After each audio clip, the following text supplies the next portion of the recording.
ପିଲାମାନେ ଆଜି ଆମେ କଣ ଶିଖିବା? କିଏ ବୁଡେ କିଏ ଭାସେ ହେଲା କଣ ଶିଖିବା? କିଏ ବୁଡେ କିଏ ଭାସେ। ଜାଣିଛ କିଏ ବୁଡେ କିଏ ଭାସେ? ଜାଣିଛ? ଯିଏ ହଉଛି ହାଲୁକା ଜିନିଷ ଯିଏ କଣ ହାଲୁକା ପଦାର୍ଥ ଯିଏ ସବୁ କଣ ଯାହାର ଓଜନ ନାହିଁ ସିଏ କଣ ଭାସିବ ପାଣିରେ ହେଲା। ଆଉ ଯିଏ ଓଜନ ଜିନିଷ ଯିଏ ଭାରି ପଦାର୍ଥ ସିଏ କଣ ପାଣିରେ ଭାସିବ। କହିଲ ଏଇଟା ଭାସିବ କି ବୁଡିବ?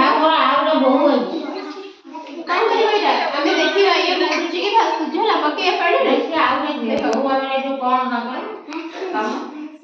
କଣ ହଉଛି ପାଣିରେ? କଣ ବୁଡିଗଲା ନା ଭାସିଲା? ଭାସିଲା। ଏଇଟା ଭାସିବ। ଆଉ ଟିକେ ଦେଖିବା।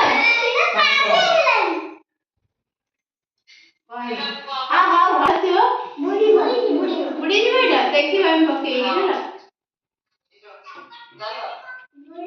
କଣ ହେଲା ଇଏ ପାଣିରେ କଣ ହେଲା? ବୁଡିଗଲା ହେଲା। ଆଉ କଣ ସବୁ ଜାଣିବା?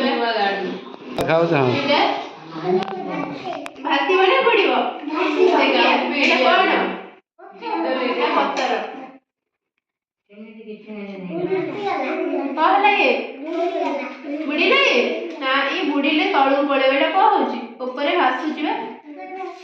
ଭାସୁଛି। ଆଉ ଗୋଟେ ଦେଖିବା। ଏଇଟା କଣ? ଏଇଟା କହିଲ ବୁଡିବ ନା ଭାସିବ?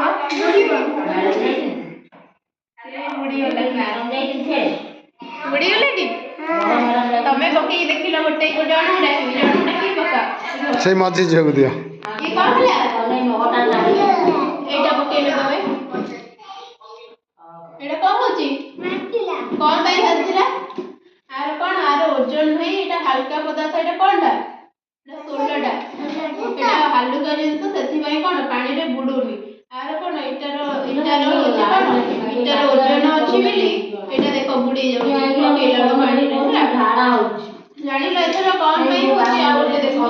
ଏଇଟା କହିଲେ କଣ ପାଣିରେ ଭାସିବ?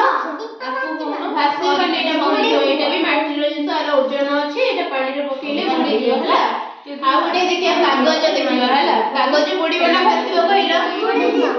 ବୁଡିଯିବ। ହଉ ଆମେ ଦେଖିବା ଆଉ କାଗଜ ବୁଡୁଛି କି ଭାସୁଛି। ଭାସୁଛି। ଆର ବି ଓଜନ ନାହିଁ। ଏଇଟା ପୁରା ହାଲକା। ତମେ ଦେଖୁନ ପକେଇକି ଦେଖ। କଣ ହେଲା ଇଏ? ପାଣିରେ କଣ ହଉଛି? ଭାସୁଛି। କଣ ପାଇଁ ଭାସୁଛି?